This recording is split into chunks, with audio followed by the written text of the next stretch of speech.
All right, this is going to be a video I add on to the last lesson I just did, dealing with the Greek head of the seven heads. I'm going to touch more on the four generals, also the Diodochi. So, without any further ado, I want to give all glory and praise and honor to Yahweh Hashem Yahushai, Bashem Chakodash, the belongings to the apostles, the elders, the bishops of Great Millstone, GMS, peace, mercy, and grace to the household of faith. And we'll start because these are the four generals that that are credited for ruling over these lands after Alexander died. But you had more successors, more people that were fighting for rulership, and we're gonna bring out some interesting points in history dealing with this. I'm gonna go ahead and start with First Maccabees 1, and after 5, it says, and after these things he fell sick and perceived that he should die. Talking about Alexander. Wherefore he called his servants, such as were honorable and had been brought up with him from his youth, and parted his kingdom among them while he was yet alive. So Alexander reigned 12 years and died, and his servants bare rule one in his place. And after his death they all put crowns upon themselves, so that their sons after them many years, and evils were multiplied in the earth. So, let's get into the topic of this is the Diodochi, the Diodochi drama, the Wars of the Diodochi, which is War of the Crown Princes, or Wars of Alexander's Successors. That word Diodochi means successor. All right, so the ones that would rule and reign after him, pick up the torch. It says, were a series of conflicts fought between the generals of Alexander the Great, known as the Diodochi, over who would rule his empire following his death. The fighting occurred between 322 and 281 BC. So this was like a 50-year thing. This wasn't like no 2 weeks and it was over. This thing lasted for a long time. So I'm going to pull out this article here, the Diodochi drama, Cutthroat World of Alexander's Successors. And this is from historyhogs.com. So Diodochi again means Greek. It means successors in Greek. We're going to get into who they were.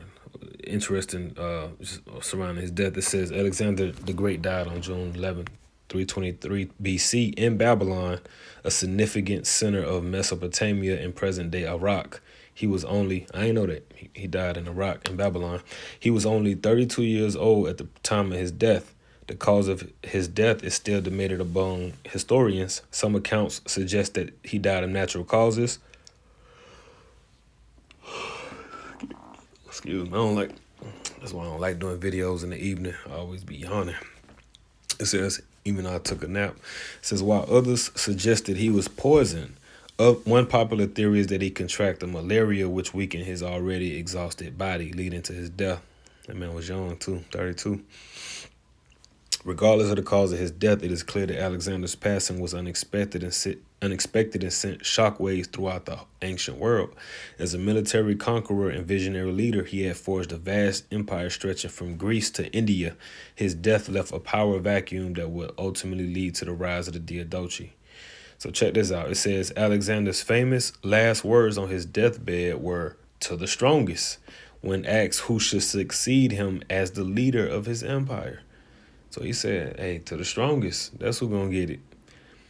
These words have been interpreted as either a call to let the strongest of his generals take control or a plea to continue his vision of a united empire under a strong leader. Regardless of their exact meaning, they symbolize Alexander's legacy and the complex political landscape that followed his death.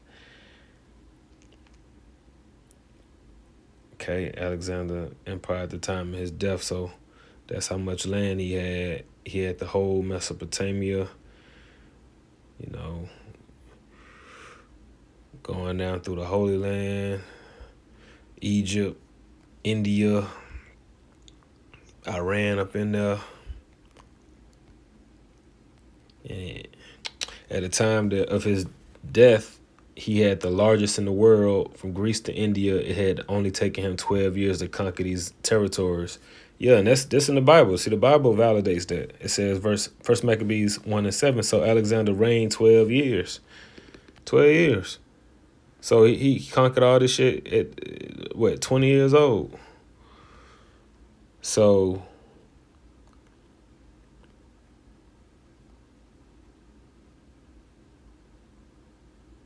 Central Asia, India. So I'm gonna jump down, and I really want to get these different generals. So the Diodochi, the generals who vied for power after Alexander the Great's death, left a complex legacy. Some founded empires that endured for centuries until the rise of the Roman Empire, while others met untimely ends in the brutal wars of the Diodochi. These men, whose names are etched in history, were instrumental in shaping the political landscape of the Mediterranean and the Middle East, leaving a profound impact on the world for generations to come. All right.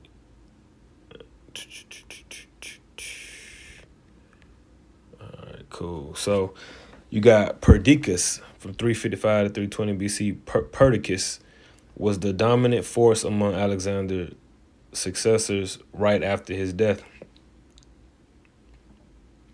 He even aimed to marry Alexander's sister Cleopatra to fortify his authority. I didn't know that was his sister. So his rapid ascent in territory ambitions forced other Diodochi like Ptolemy, Craterus, and Antipater into a coalition against him. Perdiccas' unbridled ambition was his downfall. His ill-fated invasion of Egypt to depose Ptolemy was disastrous, resulting in heavy losses. This military blunder, combined with his lack of political cunning, led to his assassination by his generals, including the much savvier Seleucus. So you had this guy, Perdiccas, who got taken out. Craterus, a trusted general of Alexander, was known for his skill as a cavalry commander. He wasn't present in Babylon when Alexander died and was not directly involved in the initial struggles. Blah, blah, blah.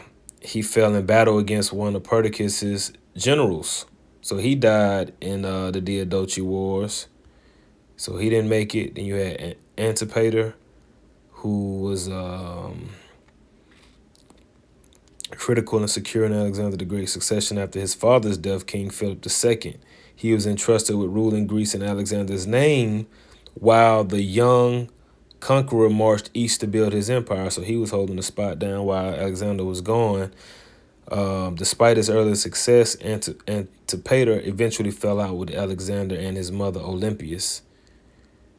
Right, he was a vital member of the anti-Perdiccas coalition in the First War of the Diodochi, which sought to divide Alexander's empire among the generals. After the war, Antipater awarded the kingdom of Macedonia under the Treaty of Tripolitis. He spent the rest of his life consolidating his power, dying of old age at 80. Gotcha. Then you had Cassander. So Cassander, we know, actually is accredited for having Greece. So let's see what they say about him. Cassander was known for his ruthless methods, going to great lengths to secure his power in Macedon. He orchestrated the murders of Alexander the Great's mother, wife, and infant son to eliminate potential rivals. Even his father, Antipater, passed on the throne to Polyperchon, partly due to Cassander's blah, blah, blah, blah, blah. His rule was marred by unending conflict with other Diodochi leaders, draining the resources. His reign was cut short. His reign was cut short by his death from dropsy, and the empire he fought so hard to build quickly unraveled. The dynasty ended abruptly, splintered by a brutal civil war amongst his sons. See, that's why you need law, statutes, and commandments. Lysimachus, all right, which he had Asia Minor. Lysimachus. Let's see what happened with him. Lysimachus was one of the most prominent of Alexander's bodyguards, serving as one of the king's ceremonial companions. After Alexander's death, he joined the anti-Perdiccas coalition. He teamed up with Seleucus to defeat Antagonus at the Battle of Ipsus. Despite his successes, he struggled with internal divisions later in his rule. As his sons vied for power and control, he eventually fell in battle to Seleucus' forces, ending his reign and marking of the Lysimachid dynasty. Antigonus, born in the same generation as Alexander's father Philip, rose to power after the death of Perdiccas. He was a skilled military commander. He was close to blah, blah, blah. He almost neutralized Seleucus before he solidified his power in the east. In the fourth war of Diodochi, Antagonus nearly ousted Ptolemy from Egypt.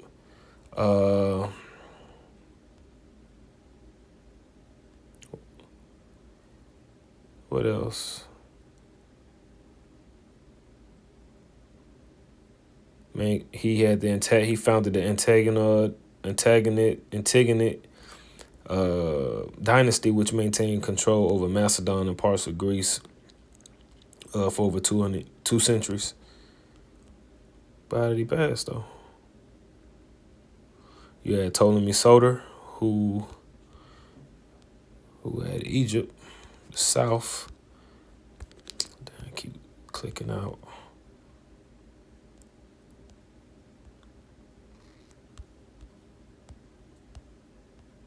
He took a different approach from his Diodochi peers, like Antigonus and Perdiccas, who claimed to control vast territories. He wisely concentrated his efforts on Egypt, a region rich in resources and present of the ousted Persians. It laid the foundation for the Ptolemaic dynasty, the longest lasting of the Hellenistic kingdoms, enduring for over 300 years. It's a fun fact. So he had the longest dynasty out of all of them. Ptolemy was open to alliances that served his interests. So don't tell you how he passed. So he didn't die in the war. So that's what's up. You had Seleucus, of whom what's his name came from, Antiochus, starting as a minor officer when Alexander died. 1 second. 268. 1 second.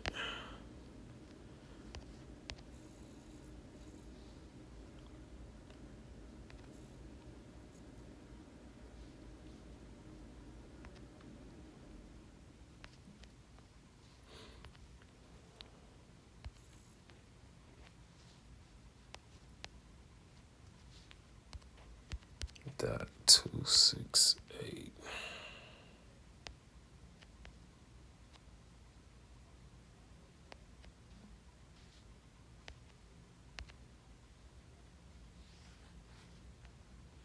Salakia 268.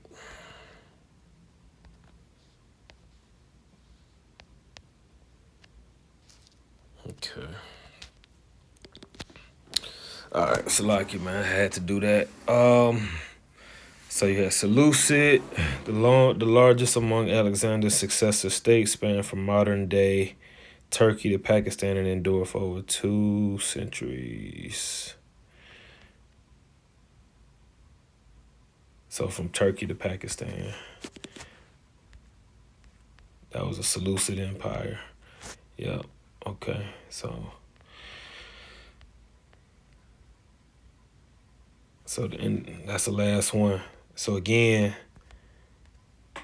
you keep reading verse 10, first Mac 1 and 10, and there came out of them a wicked root, Antiochus, surnamed Epiphanes, son of Antiochus or Antiochus, the king who had been hostage at Rome, and he had reigned in the 137th year of the Greeks. So let's look up who did Antiochus descend from.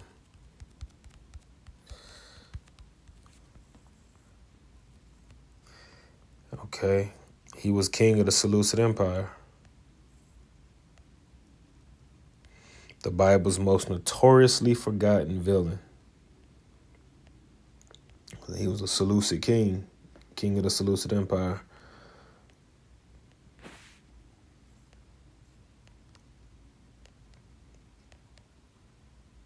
So that's pretty much it. Just wanted to touch on these men. So there was drama amongst them, fighting, backstabbing, wars, greed.